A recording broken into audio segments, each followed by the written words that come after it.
शहजादी का यहाँ तक आना बस एक खेल था। इससे मेरा पद और समझदारी पर कोई सवाल नहीं उठता। लेकिन शहजादी को पहले ही शक हो गया था कि वजीर के इरादे ठीक नहीं हैं।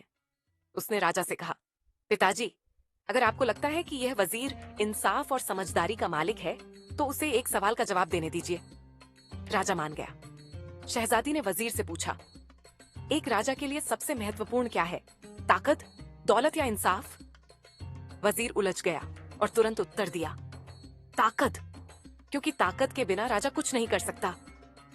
शहजादी ने मुस्कुराते हुए कहा, गलत जवाब। इंसाफ के बिना ताकत जुल्म को जन्म देती है।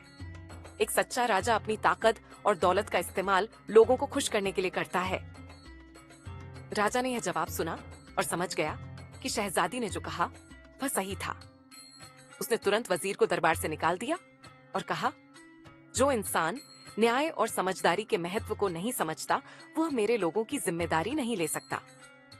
शहजादी के दिमाग और ईमानदारी के से प्रभावित होकर राजा ने फैसला किया कि शहजादी खुद नया वजीर चुनेगी। शहजादी ने एक ईमानदार और समझदार व्यक्ति को चुना, जो आम लोगों के सुख दुख को समझता हो। आखिर में शहजादी ने उस गरीब आदमी को दरबार में बुलाया, जिसकी वजह से यह सब शुरू हुआ था। उसका इल्जाम हटा दिया गया और उसे इनाम दिया गया। शहजादी ने कहा, एक राजा तभी अच्छा होता है जब वह अपनी सल्तनत की छोटी छोटी बातें भी सुनता है। इस फैसले से शहर के लोग खुश हुए और शहजादी को इंसाफ का फरिश्ता कहा जाने लगा।